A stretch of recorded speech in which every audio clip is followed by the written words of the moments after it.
Astăzi avem o petrecere corporativă, va trebui să mergem, a spus, oftând fals, soțul Bogdan, pregătindu-se dimineața pentru muncă. Și șeful a avut ideea să sărbătorească aniversarea de 3 ani a firmei noastre. Se pare că data, așa cum se spune, nu este rotundă. Ce i-a venit în minte? Dar tu abia astăzi ai aflat despre asta? S-a mirat Olga. Eu măcar aș fi mers la coafor, să-mi fac o frizură. Ei bine, lasă, voi face câteva bucle repede, va fi bine. Și ce legătură are coafura ta cu asta? A exclamat soțul, nedumerit. Eu merg singur. Arsen Borisovici își adună doar angajații, fără soții și prietene. Așa că, îmi pare rău, nu te pot lua cu mine. Olga a tăcut, deși în suflet s-a supărat. Uite cum se întoarce, toți vor fi fără jumătățile lor, se pare. Ei bine, cum se spune, e greu să ai încredere în o poveste proaspătă. Ceva, dragul meu, în ultima vreme nu vrea să iasă cu mine în lume. Odată inventează un motiv, odată altul. Ei bine, iată că am un motiv să folosesc arma secretă și să-mi testez soțul pentru fidelitatea față de valorile familiale. Degeaba m-am pregătit? Iar arma, așa cum a spus ea, a fost pregătită dinainte. Căci îndoielile cu privire la fidelitatea soțului o chinuiau de mult timp. Orice femeie simte răcirea sentimentelor jumătății sale. Iar Bogdan nu s-a ascuns deloc, inventând motive complet ridicole pentru întârzierea sa acasă. Olga lucra ca administrator de sistem în departamentul fondului de pensii.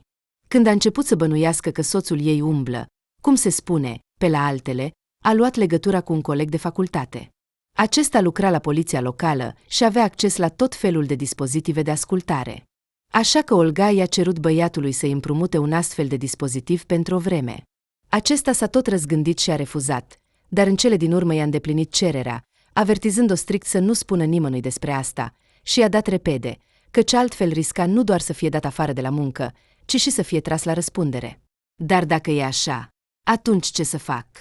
E păcat, desigur, că nu am mai ieșit nicăieri împreună de atât de mult timp, a răspuns soția lui Bogdan. Hai să-ți calc măcar o cămașă nouă, ca să arăți decent acolo. Și nu uita să te bărbieresti. În timp ce soțul se zbătea în baie cu aparatul de ras electric, Olga a scos repede din dulap un set de ascultare și a băgat un mic dispozitiv de transmitere, de mărimea unui ac, în reverul interioar al sacoului soțului. Între timp, după terminarea zilei de muncă, întreaga echipă a firmei, unde Bogdan era șef de departament, s-a grăbit la restaurant pentru petrecerea corporativă. Și, între noi fie spus, bărbații și femeile nu mergeau singuri, ci cu soții și soțiile, prietenele și prietenii apropiați. Bogdan a intrat și el în sala festivă cu o tânără fardată. Legănându-se, ea se lipsea strâns de partenerul său mulțumit. În sală, deja se desfășura o activitate activă pentru organizarea evenimentului important. Pe o scenă mică, muzicienii își acordau instrumentele. Ospătarii alergau încolo și încoace cu tăvii pline de diverse aperitive. Arsen Borisovici nu s-a zgârcit la finanțare, așa că angajații așteptau cu nerăbdare să savureze purcelul cu hrean, sturioni, somon afumat, salată de houmari. Numai denumirile preparatelor deja îți făceau poftă. Bogdan, a spus Ecaterina, râzând jucăuș, adresându-se îndrăgostitului ei. Nu-i nimic că nu ești cu soția ta printre colegi, ci cu mine. Despre ce vorbești? Nici nu-și va aminti nimeni de această puicuță. Toți vor fi atenți la tine. Ce doamnă splendidă ești! Și, în general, nu-mi pasă ce cred ceilalți. Trăim de mult timp ca străini cu soția. Te iubesc pe tine, a râs el cu voce tare în răspuns și, atrăgând-o pe prietena sa, a sărutat-o. În acest timp, Olga, știind la ce oră ar trebui să înceapă petrecerea corporativă, a activat dinainte ascultarea. A prins exact momentul în care a avut loc acest dialog. Auzi că ea, după cum a spus soțul, este o puicuță, a fost pe punctul de a plânge de supărare. Se pare că toate bănuielile ei despre infidelitatea soțului s-au dovedit a fi realitate, nu doar simple fantezii.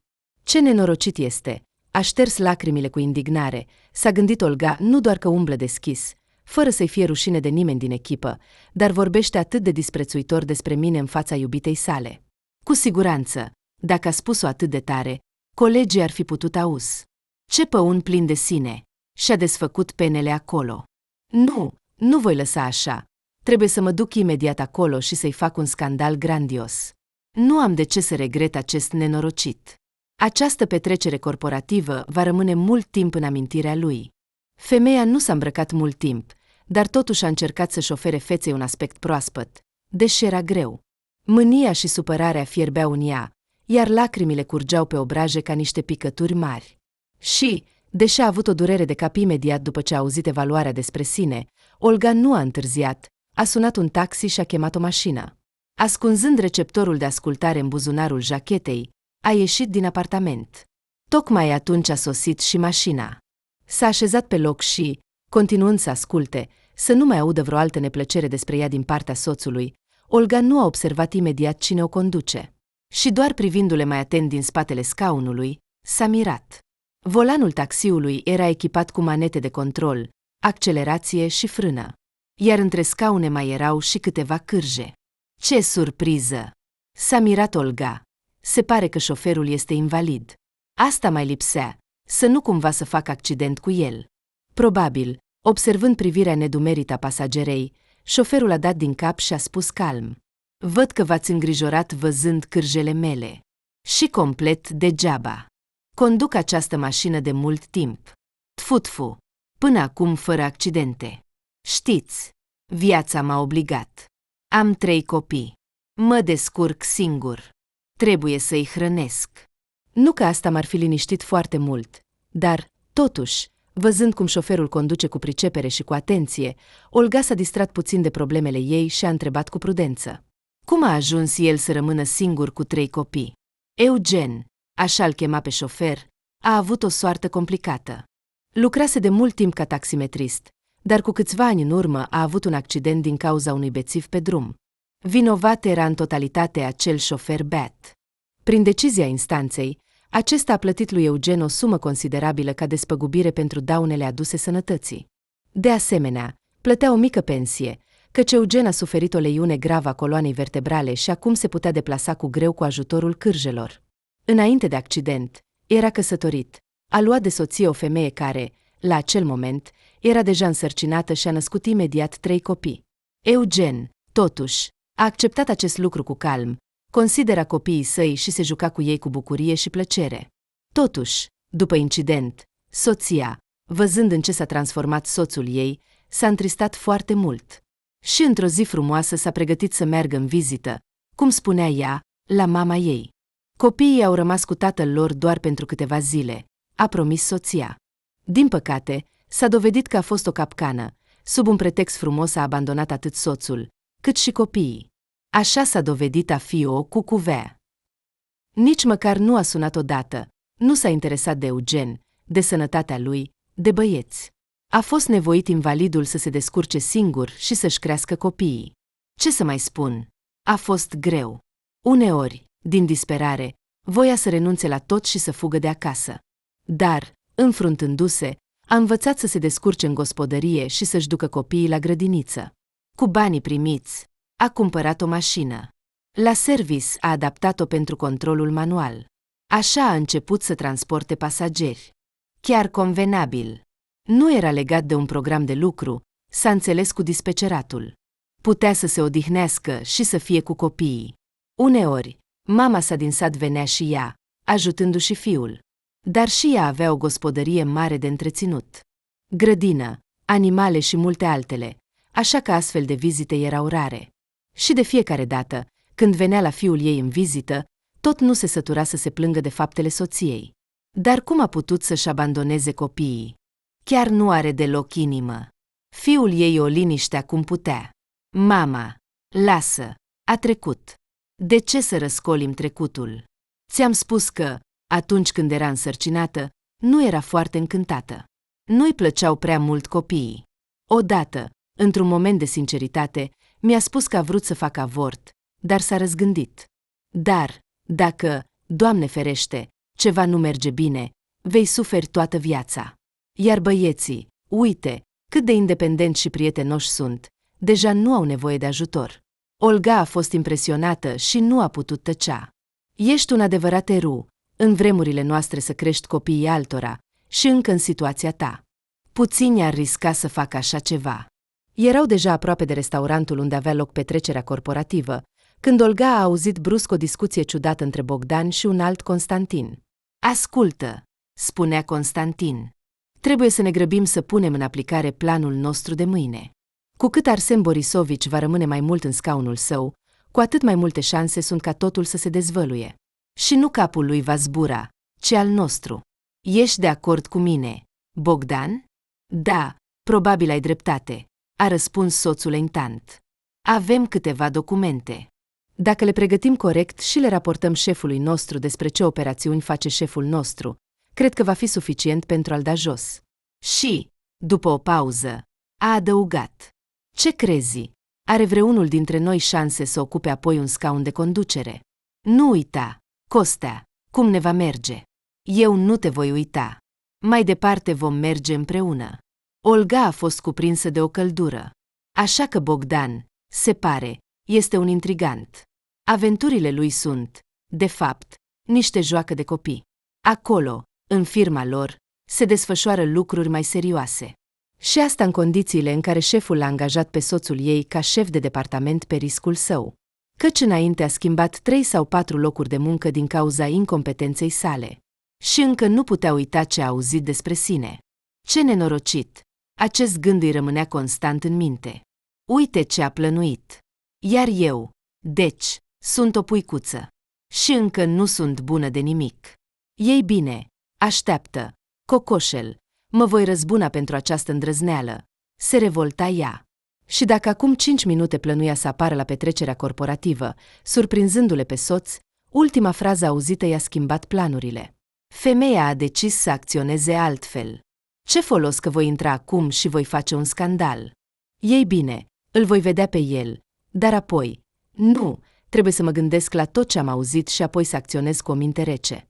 Ei bine, să te ții, dragule. Degeaba ai decis să mă faci de rușine. Oh, degeaba. Așa că i-a cerut șoferului să o lase, fără să ajungă la restaurant.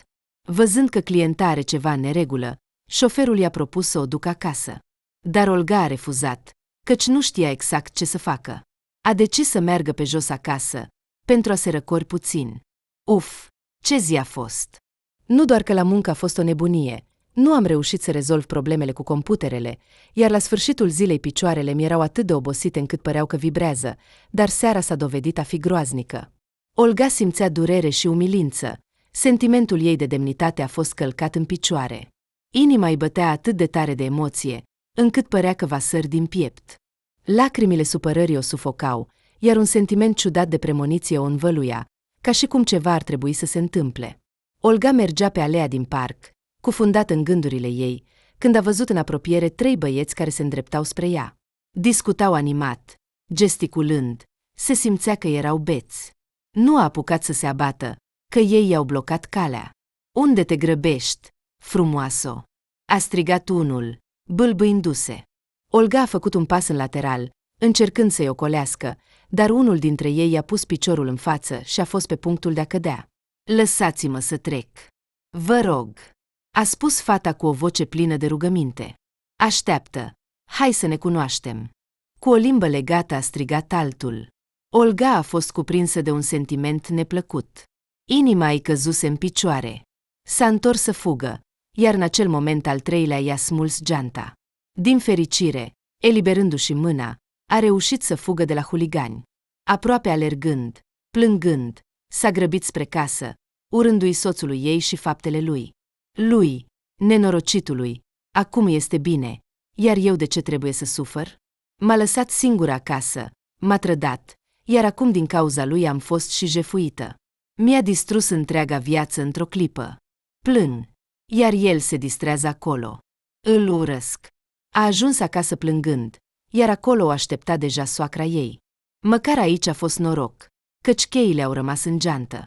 Natalia Ivanovna venise în vizită, iar acasă nu era nimeni. Din fericire, avea cheile apartamentului lor.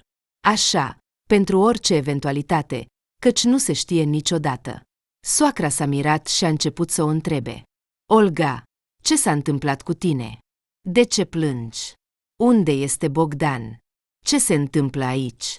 Olga dorea atât de mult să-i spună în față soacrei despre ticăloșia fiului ei, dar imediat s-a stăpânit și nu a făcut-o.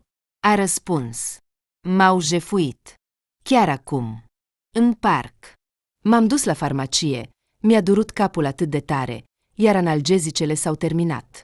3 beți m-au deranjat, apoi mi-au smuls geanta. Bine că am reușit să mă eliberez și să fug. Pot spune că am scăpat cu un șoc ușor. Dar m-am speriat." Natalia Ivanovna s-a alarmat. "Ai reținut fețele acestor nenorociți?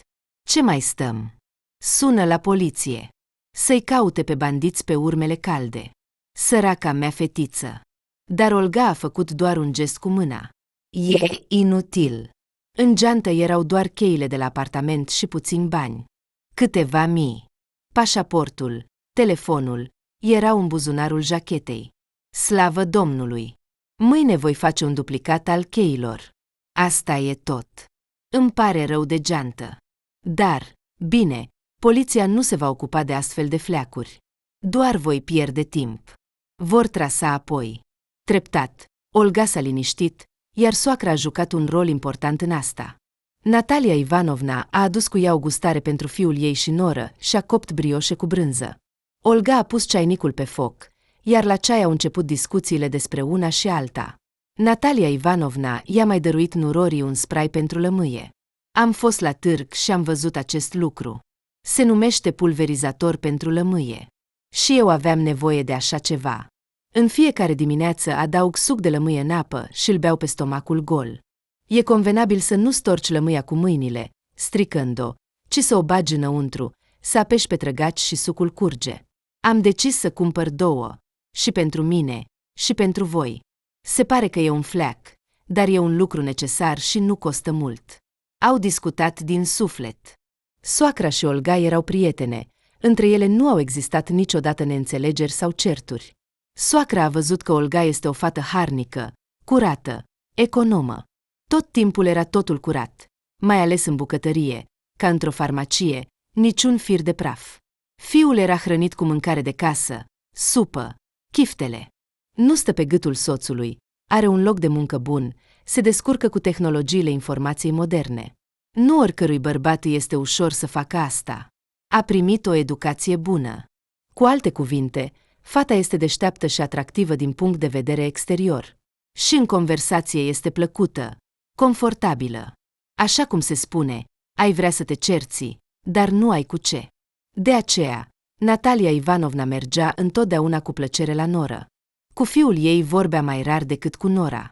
El era fie la muncă, fie se odihnea și nu se putea deranja. Iar cu Olga întotdeauna putea să se consulte. În general, relațiile dintre soacră și Olga erau cele mai de încredere și calde. În ultima vreme, sănătatea Nataliei Ivanovna a început să o șicaneze, iar cu toate plângerile mergea tocmai la ea.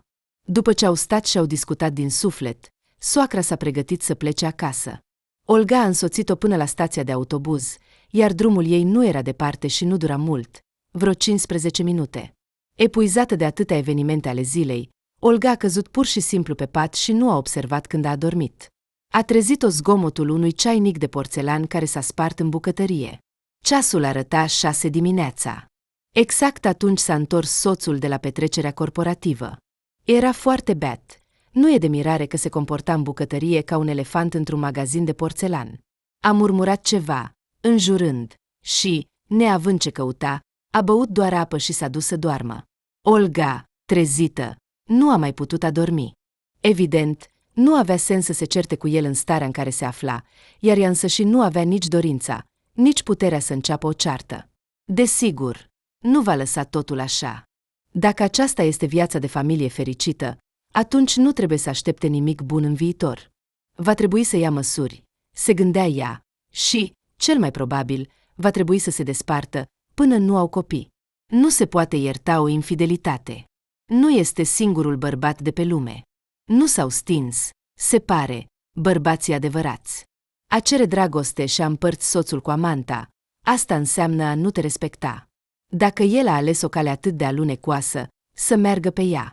Să vedem ce va ieși din asta. Olga, realizând în sfârșit că nu poate trăi o clipă cu soțul ei, a decis, totuși, că nu este bine să lase tot ce au decis ei cu Constantin să facă la firmă, fără pedepsă. Fără să știe cine este acest Arsen Borisovici, Olga s-a gândit totuși că este o persoană decentă, având în vedere că astfel de ticăloși, precum soțul ei Bogdan și prietenul său Constantin, au plănuit o aventură împotriva lui, intenționând să-l discrediteze în fața directorului general. Aflând numărul de telefon al lui Arsen Borisovici, l-a sunat. Prezentându-se, i-a cerut o întâlnire, dar nu în birou. Șeful s-a mirat de ce soția angajatului său vrea să se întâlnească cu el, mai ales în secret. Deci probabil s-a gândit că a bănuit-o pe soțul ei de infidelitate și vrea să discute despre asta. S-au înțeles că Arsen Borisovici o va aștepta la o cafenea, aproape de birou. Totuși, auzind despre ce a început să-i povestească această tânără femeie simpatică, el a întrerupt-o indignat chiar de la început. Nu! Toate acestea sunt prostii. Ce conspirație împotriva mea? Ce? Bogdan și Constantin sunt implicați în asta, spui? Nu pot să cred. La amândoi mă raportez fără prejudecăți. Au salarii bune. De ce le-ar trebui așa ceva? În plus, ce ar putea să câștige? Căci directorul general, despre care ei nu știu, este un membru al familiei mele. Așa că cui va avea încredere, lor sau mie? Dar Olga a fost insistentă și l-a convins totuși pe șef să asculte înregistrarea acelei discuții care a avut loc la petrecerea corporativă. Da, într-adevăr, ai avut dreptate, s-a scuzat Arsen Borisovici. Uite ce nenorociți! Nu mă așteptam să recunosc că acești clouni au plănuit așa ceva. Îți mulțumesc. Acum sunt pregătit și, cum se spune, înarmat. Voi lua măsuri, cele mai stricte măsuri. Crede-mă, amândurora nu le va fi bine. Bărbatul a adăugat brusc. Înțeleg că, având o astfel de înregistrare, înseamnă că îți supraveghezi soțul? Bănuiți de infidelitate? Așa că, serviciu pentru serviciu. Nu trebuie să mai pierzi timpul cu asta. Bogdan este un adevărat Don Juan, are de mult o amantă. O cheamă Ecaterina. El a fost cu ea și la petrecerea corporativă. Un sfat pentru tine. Fugi de un astfel de soț. Nu te apreciază. Nu te iubește. Olga a suspinat și a răspuns. Știu despre amantă. De aceea am venit aici. Așa că, să-i transmit un salut de rămas bun soțului. Ai dreptate. Așa voi face. Toate cele bune. Așteptându-le pe soț acasă, Olga, cântărind tot ce a aflat despre el în acea zi, a decis. Nu trebuie să-și strice nervii și să facă un scandal. Ce i-ar aduce asta? Probabil, după un timp, va trebui să ceară divorțul. Nu există altă ieșire. Iar soțul, încercând să-și aranjeze hainele pe care le-a aruncat în grămadă după petrecerea corporativă, neputând să le pună în ordine din cauza băuturii, s-a apucat în sfârșit de treaba asta. Atârnând sacoul, a dat din întâmplare peste un obiect străin pe rever, iar când a văzut ce este, s-a înghețat. Iată că am ajuns. Probabil, cineva dintre colegi a auzit discuțiile noastre despre șef. Cumva am discutat asta înfumat, părea că nu era nimeni în apropiere, dar, totuși, cine știe? Arsen Borisovici era un om viclean și prevăzător din fire, și deși cu directorul general într-adevăr era înrudit, folosea orice oportunitate pentru a-l păcăi, pentru a obține un avantaj. Așa că Bogdan și Constantin au descoperit încălcări reale din partea șefului. Și deși se lăuda cu legătura sa de rudenie, totuși se îngrijora că intriga acestor detectivi amatori nu îi va aduce prejudicii. Așa că, știind acum despre conspirația care se cocea, a decis să joace cu ei, ca un pisoi experimentat cu o șoarece. L-a invitat mai întâi pe Bogdan în biroul său și i-a sugerat destul de transparent că tocmai a vorbit cu Constantin. Și acesta, se pare, l-a avertizat pe șef că Bogdan vrea să-l submineze pe Arsen Borisovici, pentru a se așeza el în scaunul său. Șeful nu a spus nimic direct, dar, cum se spune, vrabia speriată se teme de fiecare tufă. Așa că Bogdan, ieșind din birou și ștergându-și nervos fruntea, deja în sinea lui îl blestema pe prietenul său. Nu te poți baza pe nimeni. Trădare peste tot. Se gândea în panică. Se pare că trebuie să încetăm toate discuțiile cu Constantin. Și, în general, să-l lăsăm în pace, această idee. Practic, și gândurile prietenului curgeau în aceeași direcție, pe care Arsen Borisovici l-a invitat imediat după Bogdan și i-a sugerat acum despre așa zisa revelație a lui Bogdan despre acțiunile malefice ale lui Constantin. De acum înainte, amândoi, făcându-se că nimic nu s-a întâmplat și că sunt în continuare prieteni, în conversații nu au atins deloc tema răsturnării șefului lor. Iar el, observând prietenii dintr-o parte, se freca pe mâini de plăcere. Iată cum a reușit să neutralizeze acești nepricepuți. De fapt, i-a pus unul împotriva celuilalt. Neștiind nimic despre aceste intrigi tumultoase din birou, Olga credea naiv că a făcut o faptă bună, ajutând o persoană bună, referindu-se la Arsen Borisovic, să scape de nenorociți. Din păcate, nu ne este dat să știm multe, și astfel s-a întâmplat că Olga a pus de fapt pe șef și subalternii, ca pe păianjeni într-un borcan. Între timp, Olga avea probleme cu soacra. Sănătatea Nataliei Ivanovna nu se îmbunătățea deloc. Dimpotrivă, cu fiecare zi devenea tot mai rău. La consultație, medicul de cartier o îndemna insistent pe femeie să facă o examinare amănunțită la un specialist de profil. Olga a sunat după această discuție la soacra ei. Ajută-mă! Mă simt foarte slăbită. Trebuie să merg la policlinică pentru o examinare. Poți veni mâine? Olga s-a alarmat și ea. A cerut liber de la muncă și chiar de dimineață a fost deja împreună cu soacra ei lângă cabinetul chirurgului. În timp ce Natalia Ivanovna era examinată, Olga a ieșit în curte și a văzut cum, sprijinindu-se de cârje, un taximetrist cunoscut o ducea pe un băiețel la pediatru. Olga l-a salutat prietenos. Iată, îl duc pe fiul meu pentru o consultație. A avut o răceală. Mâine mergem deja la grădiniță. Așa-i. Pavlik? A povestit Eugen. De ce este el aici? Atunci Olga și-a amintit că în timpul călătoriei Eugen a spus ceva despre copiii săi. Se pare că are fie 2, fie 3. Atunci nu era momentul să se preocupe de aceste detalii. Avea destule gris, cum se spune. Iată că acum, așteptând soacra, Olga s-a interesat mai mult din politețe dacă a înțeles corect că Evgeni este tată la 3 copii. Da, a răspuns el, 3 băieți. Și bine că doar Pavlik s-a îmbolnăvit de data aceasta, altfel se întâmplă să fie toți 3 odată. Sper că până la școală imunitatea se va întări. Va fi mai ușor. Chiar atunci a ieșit de la medic și soacra. Se vedea că era foarte supărată. După ce s-a despărțit repede de Eugen, Olga s-a îndreptat spre Natalia Ivanovna. Ei bine, ce a spus medicul? A răspuns Tania, stăpânindu-și lacrimile, cu tristețe. Trebuie să facem operația. Și urgent. Oh, ce se va întâmpla acum? Nu vreau să mă pun sub cuțit. Ai fi știut doar. Olga a încercat să o liniștească cum a putut. Nimic. Important este că acum avem măcar claritate. Altfel, luați medicamente, dar nu ajută. Voi vorbi eu cu doctorul, să vedem ce și cum. Iar voi stați aici, beți apă și liniștiți-vă. Totul va fi bine. Vom face față împreună. Natalia Ivanovna a luat-o de mână pe nora ei și a început să-i mulțumească din toată inima. Îți mulțumesc. Olga, ești ca o fiică pentru mine. Te îngrijorezi atât de mult. Ai grijă de mine. Am sunat la Bogdan. El e tot ocupat. Niciodată nu are o clipă liberă pentru mama lui. E chiar supărător. Olga a intrat la chirurg, a clarificat totul în legătură cu operația. S-a dovedit că, conform poliței de asigurare medicală, operația va fi gratuită. Operația este obișnuită. Astfel de intervenții se fac, de obicei, fără probleme, iar pacienții se recuperează cu succes. După ce și-a dus ruda acasă, spunându-i să strângă lucrurile pentru a fi internat în spital, Olga a sunat din apartamentul ei soțul pentru a-l informa despre operația mamei.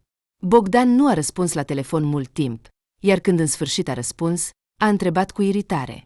Ce s-a întâmplat? A fost o inundație sau a început războiul? Mama sună. Acum și tu. Eu sunt la muncă. Nu înțelegi? Și atunci Olga nu a mai putut suporta. Parcă a explodat. Ce fel de om ești? Văd că nu-ți pasă de nimeni. Nici de mine, nici de mama ta. Ei bine, operația ei va fi mâine. Știi măcar? Sau te interesează doar iubita asta, Cristina, iar soția poate să stea deoparte? Ei bine, e corect. De ce să te mai îngrijorezi de o curvă? Dar tu m-ai numit așa la petrecere. Nenorocit. Aha, așa că tu ești cea care mi-a făcut o favoare la muncă. A sărit Bogdan. Mă gândeam de ce șeful s-a supărat pe mine, iar tu ai pus microfonul. Dar tu, nenorocită, ai început să-mi dai informații despre soțul tău? Cum ai putut? Și ce să fac? Credeai că mai pot fi tras de nas? Practic nu mai locuiești acasă. Minți constant. Și eu trebuie să suport tot asta. Ești acum complet dezgustătoare. Un trădător mizerabil. Cer divorțul. Ar fi fost bine să ceri iertare, dar tu te faci că ești supărată. Nu mai vreau să trăiesc cu un nenorocit ca tine. Starea de spirit era complet distrusă. S-a așezat și a început să plângă. Apoi, după ce s-a mai calmat puțin, s-a întrebat singură. Și unde, draga mea, intenționezi acum să locuiești? Și acesta, între noi fie vorba, nu era o întrebare simplă. În apartamentul soțului nu putea locui, acesta era un fapt. La soacra ei, de asemenea, un apartament mic, nu voia să o deranjeze. Ca variantă, ar putea, desigur, să stea o vreme la țară la mama ei. Deși Olga știa foarte bine că nu va rezista mult acolo. Tatăl Olgăiei a murit de mult, iar mama s-a recăsătorit a doua oară. Tatăl vitreg, deși câștiga niște bani de la un fermier local, bea mult și, când era beat, devenea violent. De ce mama a rămas cu acest monstru? Olga nu putea înțelege. Iar când Olga era în clasa a 12-a, acesta a început să o privească cu o privire lascivă și, profitând de momentul când mama nu era acasă, chiar a încercat să o abordeze. I-a pus mâna pe șold și a șoptit. Ce fată frumoasă ai crescut! Sângele îngheață în vene. Picioare lungi, sculptate, nu te poți sătura de ele. Olga se simțea extrem de dezgustată. Dar întotdeauna a putut să se apere. S-a întors, a luat tigaia și a strigat. Nu mai atinge-mă! Te voi lovi atât de tare încât vei rămâne fără dinți. Apoi voi merge la poliție și voi depune plângere împotriva ta. Voi pleca în curând și sper să nu te mai văd niciodată. Nenorocit! Tatăl vitreg s-a speriat și a încetat toate încercările de hărțuire, dar totuși o privea cu o privire neagră și nu putea să aștepte să plece fata la oraș să învețe. În toți acești ani, Olga nu a fost niciodată acasă, picioarele nu o duceau. A sunat-o pe mama, a întrebat cum îi merge, a ajutat-o cu bani și cam atât. Dar acum situația ei era critică. Așa că Olga a decis să meargă acasă, măcar să stea puțin acolo, să se gândească cum să continue să trăiască și unde. Mama s-a bucurat foarte mult de venirea fiicei. A început să plângă, să-și îmbrățișeze copilul. Se agita, pregătea masa. Olga, până nu a desfăcut geanta, i-a povestit mamei despre veștile ei triste. Aceasta a dat din cap, a compătimit-o pe fiică, a încercat să o descurajeze de la divorț. Olga, nu spune prostii. Bogdan, desigur, nu este un cadou. A umblat, a fost nepoliticos, te-ai supărat. Dar așa este soarta noastră de femei, să suportăm totul și să iertăm. Bărbații sunt toți așa, nu e ușor cu ei. Trebuie să te adaptezi, să te împaci. Poate că vă veți împăca. Totuși, este familie. Olga a fost surprinsă de cuvintele mamei, s-a enervat chiar. De ce să suport? Tu ai suportat toată viața acest nenorocit, te ascunzi de el la vecini. Și ce? Ești fericită? Spune-mi, mamă. Apropo, unde este el? E atât de liniște în casă. Sau te-ai decis să-l dai afară pe unchiul Mihail? Și atunci mama și fiica au auzit pe stradă certuri. Era tatăl vitreg beat, care s-a împiedicat de ceva în curte și și-a spart fața. Ei bine, acum va începe să caute vinovați, a șoptit mama cu tristețe, strângându-și mâinile de emoție. Și într-adevăr, cu greu intrând în cameră, văzând-o acolo pe soție și pe fiica vitregă, tatăl vitreg a început, fără a alege cuvintele, să înjure atât mama, cât și fiica, blestemând ca un măcelar. O, ce oameni! Ai venit! Nu te-ai umplut de praf. Ce? Te-ai săturat de viața de oraș și acum te-ai amintit de mama. Aici eu sunt stăpân. Ce spun eu? Aia va fi. Pe voi, femeile, trebuie să le țin în frâu. Nina, vino aici, proastă. Te voi învăța cum să trăiești. Olga a fost șocată. A încercat să-l potolească pe bețivul furios. A reușit să-l imobilizeze rapid.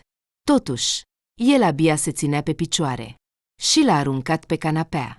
A strigat. Închideți gura. Nenorocit. Aceasta este casa mamei, nu a ta. Ce stăpân ești tu? Mă uit. Aici nimic nu se schimbă. Mamă, îți place tot asta? Cum poți suporta acest monstru Bat? Dar văzând că mama nu se gândește să-i răspundă, ci doar tace speriat, Olga a fost și mai șocată. Mai mult, mama a început să se agite în jurul tatălui vitreg și chiar a miustrat-o pe fiică. Olga, dar așa nu se poate. Fedia, nu te-ai lovit? Poate că îți dau apă? Fiica a dat din mână, a luat geanta în mână și a plecat spre stația de autobuz. Aici nu era dorită, iar mama, complet dependentă de tatăl vitreg, nu a spus niciun cuvânt în apărarea Olgăi. Nu o poate schimba, să trăiască așa, dacă îi place. Bine că în oraș Olga avea o prietenă, care era încă nemăritată. Cerându-i să o primească câteva zile, Olga a luat liber de la muncă, a pregătit-o pe soacra ei pentru operație și au internat-o în spital. Natalia Ivanovna era foarte supărată că va trebui să facă operația, se îngrijora cum va decurge totul, era foarte neliniștită. Iar într-una din zile, când Olga a venit să o viziteze, a cerut să o invite pe notar. Ce ai de gând, Natalia Ivanovna? De ce ai nevoie de notar acum? Nu înțeleg. Ei bine, când te vei face bine, poți merge tu, dacă este atât de necesar, a încercat să o convingă Nora. Nu, Olga, fă cum te rog. Am un sentiment rău. Să vină aici. Voi plăti cât trebuie. A implorat-o pe soacră. Ce putea face? A invitat notarul. Iar după vizita acestuia, soacra, vorbind cu voce joasă, ca să nu o audă nimeni în salon, i-a spus Olgăi: am scris apartamentul pe numele tău. Dar ce va face fiul? A întrebat Nora, nedumerită. Fiul, a tăcut mama, spunând trist. Dar se va descurca cumva. Are apartamentul lui, nu va fi pe străzi. Vezi cum s-au desfășurat lucrurile. M-a uitat. Se pare că nu are nevoie de mama. Iar tu ești ca o fiică pentru mine. Îți sunt atât de recunoscătoare. Nu am pe nimeni mai apropiat. Și, închizându-și ochii cu mâna, a început să plângă în liniște. Olga, care a aflat că a devenit moștenitoarea apartamentului soacrei, a decis inițial să-i spună despre divorțul iminent cu soțul, dar a hotărât să aștepte. Nu era momentul să facă acest lucru, înțelegea. O astfel de veste ar distruge complet soacra, care deja căzuse în depresie. În cele din urmă, a fost stabilită ziua operației. Totul a decurs normal. Seara, Olga vorbea deja cu Natalia Ivanovna. Iată, vezi, totul s-a terminat cu bine, a spus Olga cu bucurie. Am vorbit cu medicul, m-a încurajat că în curând vei putea să te ridici. Acum trebuie doar să mănânci, ca să te recuperezi mai repede. Îți voi aduce în fiecare zi tot ce este proaspăt. Soacra a fost pur și simplu încântată de aceste cuvinte. Chiar a simțit că acum îi este mai bine. A apărut interesul pentru viață. Iar fiul nu a venit să o viziteze niciodată, nici măcar nu a sunat. Și din asta, inima ei era amară. Își amintea de copilăria lui Bogdan, cum îl ducea la grădiniță, la școală, cum împreună cu el pregătea lecțiile, ajutându-le să învețe să înmulțească și să împartă exemplele de aritmetică. Toate acestea fiul adult, se pare, le-a uitat și acum era ocupat doar cu sine. Iar Olga, foarte mulțumită că operația a avut succes, mergea pe stradă de la spital, gândindu-se din nou unde va locui mai departe. Era deja jenant să-și împovăreze prietena cu prezența ei. Deși aceasta făcea că totul este în regulă, dar și ea avea o conștiință. Dar unde să se ducă? Să închirieze un apartament este scump. Atunci din salariul ei mic, nu-i va mai rămâne nimic pentru trai. Nu avea niciun temei să pretindă o parte din apartamentul lui Bogdan în timpul divorțului. Apartamentul i-a fost dăruit de mama lui încă de la început. Și atunci, iată că s-a întâlnit cu Eugen, taximetristul. El stătea gânditor pe cârje lângă mașina lui, suspinând din când în când. Se simțea că bărbatul se confruntă cu probleme serioase. După ce s-au salutat, Olga l-a întrebat cu compasiune. Ești atât de pierdut. S-a întâmplat ceva. Din nou băieții sunt bolnavi.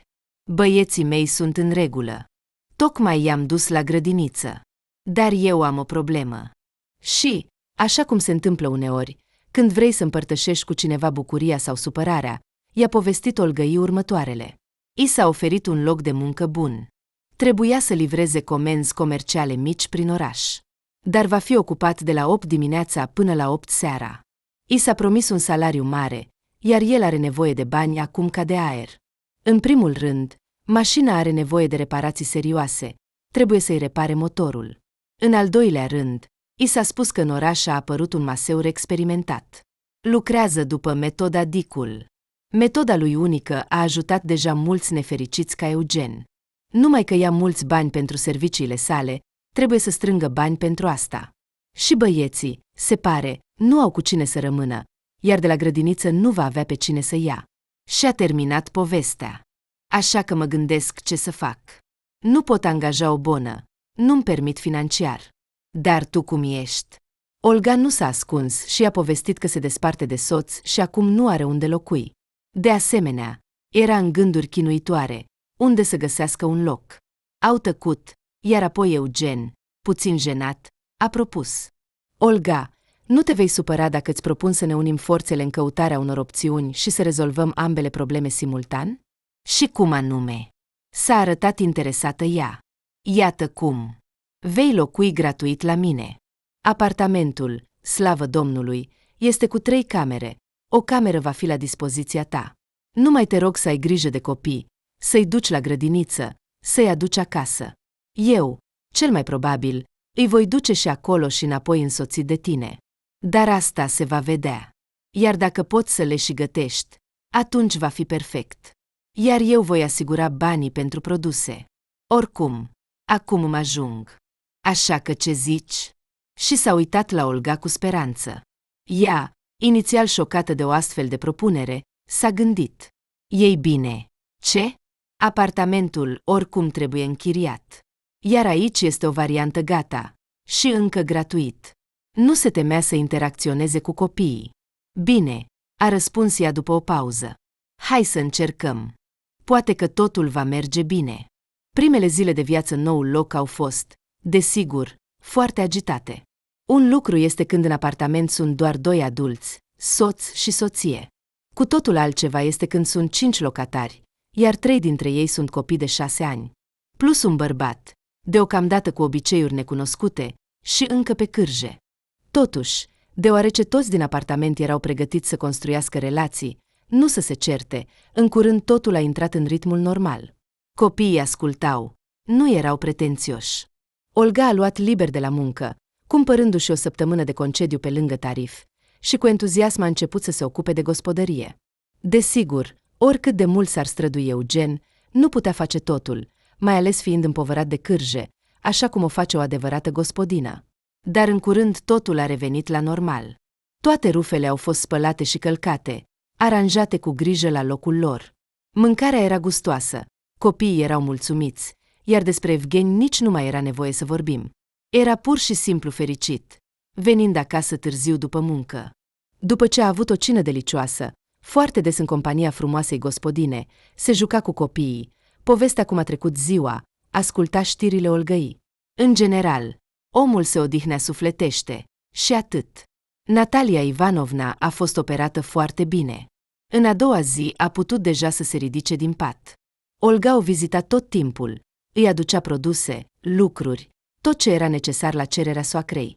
Ei bine, ți-am spus că totul va fi bine, o liniștea Nora. Multe depind și de cum te pregătești. Ești o fată bună. Nora îi însăfla Natalia Ivanovna încrederea în rezultatul favorabil al bolii ei. Acest lucru a acționat asupra Nataliei Ivanovna ca un hipnotic. Ea o considera pe Olga salvatoarea ei. Dacă nu era ea, poate că Natalia Ivanovna nu ar mai fi fost pe acest pământ. Și era foarte dureros pentru ea să realizeze că fiul ei era practic indiferent și rece față de ea. Niciodată nu s-a interesat de sănătatea ei. Chiar și când a aflat de la Olga că mama este în spital, nu a venit niciodată să o viziteze. A sunat de câteva ori. Și atât. Ea nu putea justifica o astfel de indiferență. Chiar și medicul a fost surprins de ce fiul nu își vizitează mama. Din nou și din nou, ea își amintea cu amărăciune cât de greu i-a fost să-l crească singură. Soțul a murit la locul de muncă, a căzut de la un elevator. Tragedia s-a întâmplat în timpul montării echipamentului pe acoperișul unei fabrici de extracție a uleiului. S-a împiedicat și a căzut de la etajul 10. A murit instantaneu. Această întâmplare tragică este o rană care nu se vindecă în inima Nataliei Ivanovna. A fost un soț și un tată bun. Bogdan avea atunci doar 4 ani. Ea nu s-a mai recăsătorit. A fost greu fără soț, trăind din salariul de îngrijitoare la grădiniță. Acolo a lucrat toată viața Natalia Ivanovna. Până la școală, fiul a fost crescut în aceeași grădiniță. Iar când a crescut și a început școala, cheltuielile au crescut. A trebuit să lucreze în 2 schimburi, iar cu fiul o ajută uneori o vecină binevoitoare, să-l hrănească, să-l aducă de la școală. Au fost foarte prieteni, s-au ajutat reciproc în momente dificile. În ciuda tuturor, Natalia Ivanovna a căutat mereu să-l hrănească pe Bogdan și să-l îmbrace la fel de bine ca pe ceilalți. Fiul a terminat școala cu note bune și a fost admis la Institutul Financiar Economic la zi. Și din nou, mama a trebuit să renunțe la multe, a luat un credit pentru ca fiul să poată termina studiile. Pe scurt, Bogdan pentru ea era lumina din fereastră, bucuria și speranța ei. Era în al 7-lea cer de fericire când a aflat complet neașteptat că de la o rudă îndepărtată, după moartea acesteia, i-a rămas un apartament cu 2 camere. Și când fiul s-a căsătorit, avea unde să-și aducă soția. Mama i-a binecuvântat pe tineri, s-a bucurat că totul merge bine în viața de familie și la muncă. Și uneori nu a acordat o atenție deosebită faptului că fiul ei era oarecum indiferent față de ea, rece. A pus asta pe seama ocupării lui la muncă. Dar în timp, nimic nu s-a schimbat în bine în atitudinea lui față de mamă.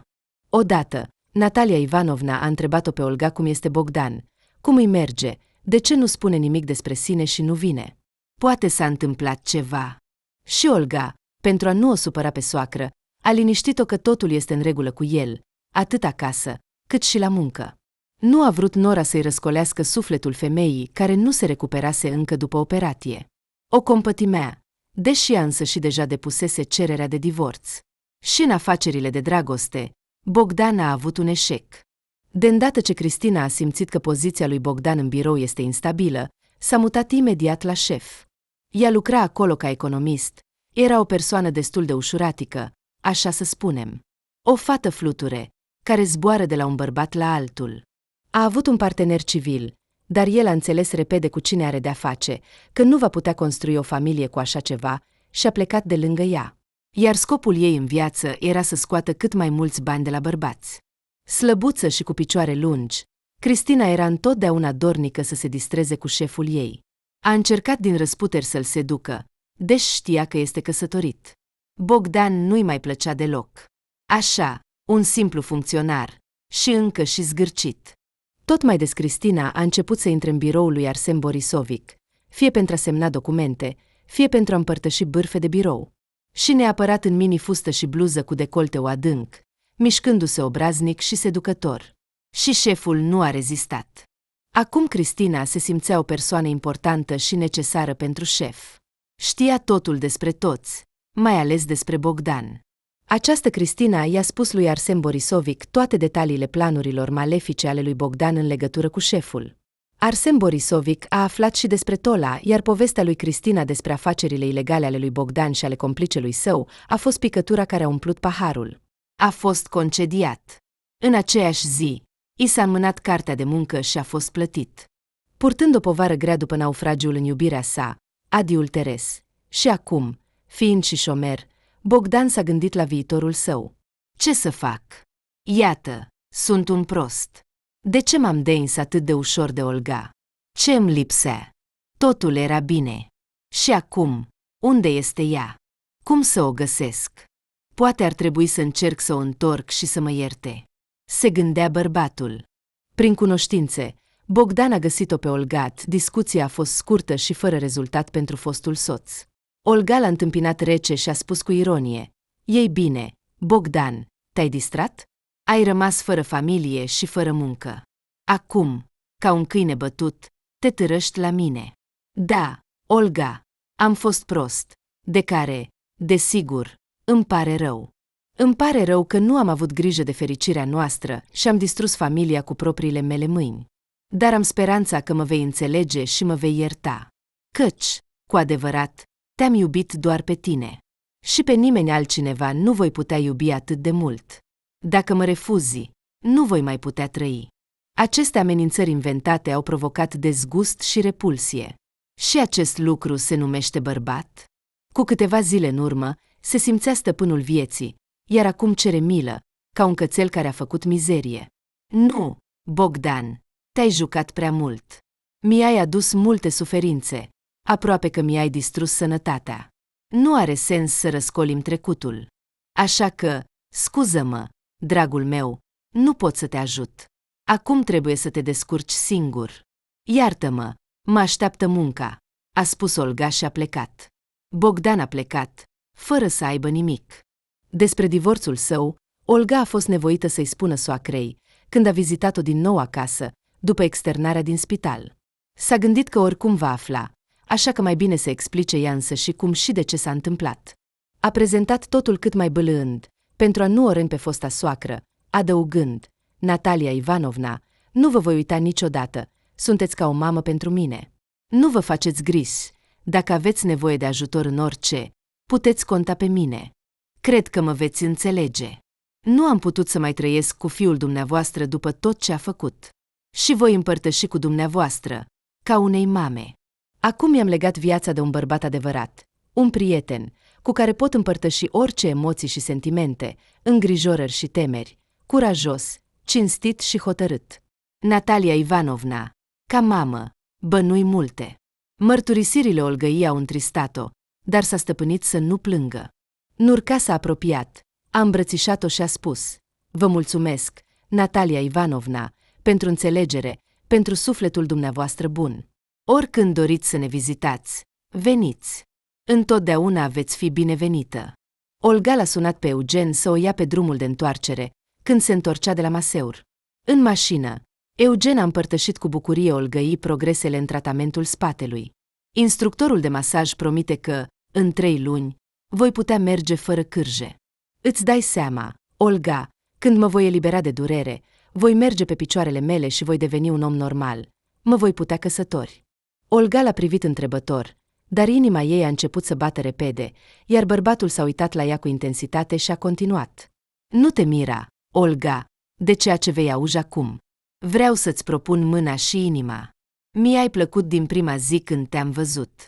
Atunci am invidiat bărbatul care era lângă tine, iar fiecare întâlnire nouă îmi dădea încredere că totul asta nu este întâmplător. Și cât de fericit am fost când ai divorțat de soț. A apărut o rază de speranță.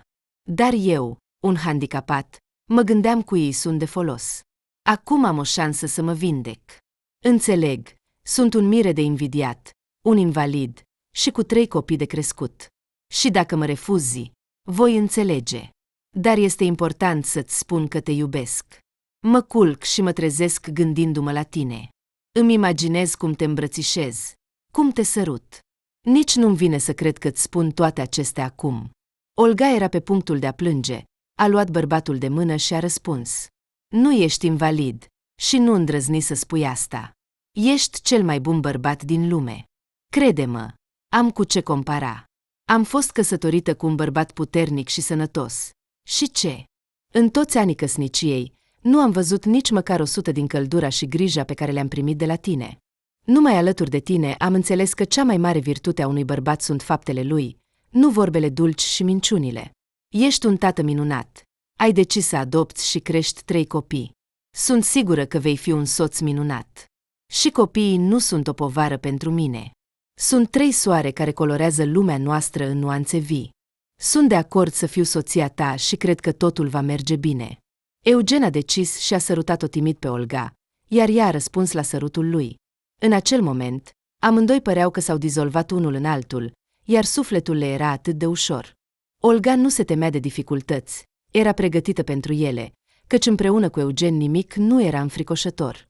Bogdan, practic aruncat din viață din cauza propriilor sale prostii, își petrecea zilele acasă, începând dimineața cu un păhărel și terminând ziua complet beat. Într-o dimineață, cu mâinile tremurânde de mahașmureală, își spăla dinții și deodată s-a oprit, privindu-se în oglindă. Dincolo de oglindă, se uita la el un om cu o barbă neîngrijită, cu ochii roșii, pe care Bogdan abia îl recunoștea. Doamne! Ce fac? În ce direcție mă îndrept? Nu, așa nu se mai poate. Trebuie să mă opresc, s-a gândit el. Cine este vinovat pentru ce s-a întâmplat? Soția, Cristina, Constantin, Arsen Borisovici? Cauza tuturor nenorocirilor mele este acest boss blestemat. El m-a dat afară, el m-a lăsat fără nimic, se revolta Bogdan, aprinzându-se singur. Creierul său inflamat, tulburat de zile întregi de băutură, refuza să pună la punct cauza și efectul căderii sale. A uitat cum flirta cu Cristina, știind că își trădează soția, cum împreună cu Constantin plănuia să le elimine pe boss din conducere. Nu, gândea el, vinovat este doar Arsen Borisovici. Și într-o seară târzie, cumpărând o sticlă de lichid pentru aprinderea focului dintr-un magazin de construcții, s-a dus la birou. În jur era întuneric, iar luna apărea din când în când din spatele norilor groși. Turnând cu mâinile tremurând de lichidul pe ușa biroului, vărsând puțin pe geaca lui, a început să scânteie cu bricheta. Vântul stingea flacăra tot timpul, iar pentru ca focul să nu se stingă din nou, Bogdan, apropiind bricheta de ușă, a acoperit-o cu poala gecii și a rotit din nou rotița. Flacăra a izbucnit în sfârșit, dar odată cu limbile de foc care se întindeau pe ușă, s-a aprins și geaca. Bogdan a fugit departe, încercând să stingă focul de pe el. Mâinile îi erau îngrozitor de dureroase. A reușit cu greu să-și scoată geaca pe cap, arsurile afectându-i și fața. Iar la locul incendiului, pe semnalul de alarmă, a sosit deja o mașină cu echipa de pompieri. Au identificat rapid persoana care a provocat incendiul prin camerele de supraveghere. La proces, el a stat cu fața roșie, abia vindecată, și cu mâinile grav arse, încă bandajate. La proces, suma despăgubirii a fost stabilită aproximativ la valoarea apartamentului lui Bogdan. Și în curând, el l-a pierdut. Așa a apărut în oraș încă un om al străzii, pe care alții, la fel de nefericiți, l-au poreclit pârjolit. După toate cele întâmplate, Natalia Ivanovna a căzut la pat din cauza nervilor. O rușine atât de mare, fiul a ajuns să comită o crimă. Nu s-a recuperat după un accident vascular cerebral și, după 6 luni, a murit, fără să-și ierte fiul neputincios. Olga a plâns sincer la înmormântare. Anume ea, împreună cu soțul, a condus femeia pe ultimul drum, organizând ceremonia de rămas bun și pomenirea. Bogdan s-a îmbătat și a venit și el la înmormântare. Uneori plângea și cerea iertare, alteori striga că acum îi rămâne apartamentul mamei și că nu mai este om al străzii. Olga se uita la acest om căzut, care cândva fusese soțul ei, cu repulsie și dezgust. Iar când notarul a citit testamentul Nataliei Ivanovna, Bogdan a căzut în furie. Ce, nenorocită, m-a depășit și aici. Te-ai purtat ca o fetiță cu mama, i-ai îmbătat mințile. Iată, ți-a lăsat apartamentul. Te bucuri. Vă urăsc pe toți. Auzi?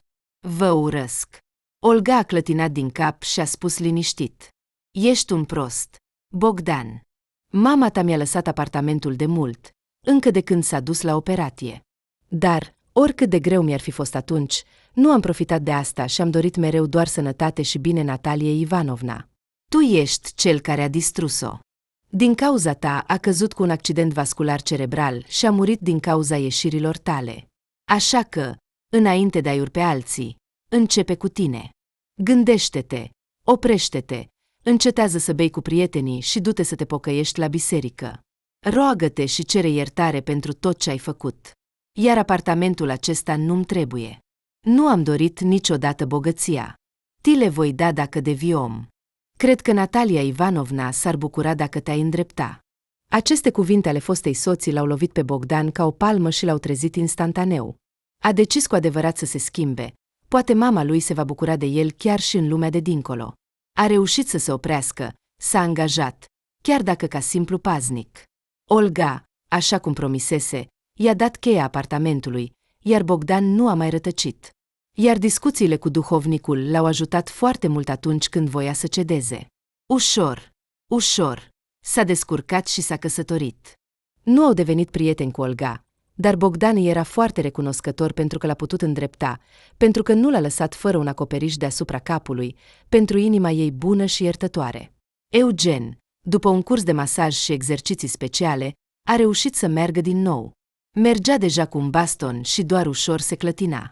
Putea conduce o mașină obișnuită. Își simțea din nou picioarele. El și Olga s-au căsătorit și au devenit soț și soție. Au crescut împreună copiii, au trăit în armonie. Iată că și copiii au început să meargă la școală. Timpul trece repede. Familia a decis să se mute la țară. Au vândut apartamentul, au adăugat niște bani și au cumpărat o casă spațioasă, astfel încât să aibă loc pentru toți. Olga se apuca de grădinărit, dar nu avea timp pentru toate acestea. Munca, grijile pentru copii și soț, un cerc vicios. Și atunci, complet neașteptat, mama ei a sunat-o. Plângea și spunea încet: "Ai dreptate, fiică, nu mai pot așa. M-am săturat de bețiile și brutalitatea lui Mihail, de singurătate. Mi-e dor de tine. Nu vreau să mai trăiesc. Ce să fac, fiică?" Olga s-a simțit ca și cum ar fi fost stropită cu apă clocotită. Fără să inte, i-a răspuns: "Ce să faci? Eu și Eugen vom fi acolo în o oră. Pregătește-te. Vei locui cu noi. Ce bucurie, mămico, că acum vei fi aproape. Iar cu tatăl vitreg mă voi descurca repede. Mă cunoști." Olga și-a luat mama acasă. Eugen nu a avut nimic împotrivă. Ajutorul bunicii le-a fost de mare folos. Olga, cu ajutorul poliției, l-a dat afară pe tatăl vitreg din casa mamei și a ajutat-o să divorțeze de el. Casa din sat a fost vândută, astfel încât toate datoriile au fost acoperite. Nina Nicolaevna a fost fericită pentru prima dată după mulți ani. Nu mai tresărea și nu-i mai era frică. Era iubită, protejată, se îngrijeau de ea cu atât de multă grijă. Femeia se ocupa cu plăcere de nepoți și de grădină.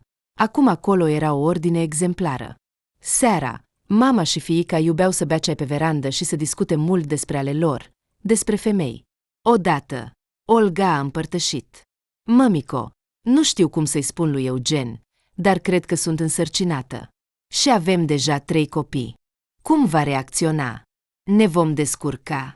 Dar eu îmi doresc atât de mult acest copil. Aștept cu nerăbdare." Nina Nicolaevna a îmbrățișat-o pe fiică și a liniștit-o. "Ești o prostie. Dacă Eugen tău nu s-a temut să accepte și să crească 3 copii din prima căsătorie, crezi că va refuza un copil de sânge? Va fi fericit. Ce bucurie! Nu te teme de nimic. Iar eu ce sunt? Împreună ne vom descurca. Ne vom descurca. Ce mai contează?" Evgeni, aflând că va deveni tată, aproape că a sărit de bucurie. O săruta pe Olga, îi șoptea cât de mult o iubește, cât de mult o va proteja. Și îi mulțumea destinului că în viața lui a apărut această femeie minunată, care a devenit sensul vieții lui, inspirația. Pentru ea merită să mute munții.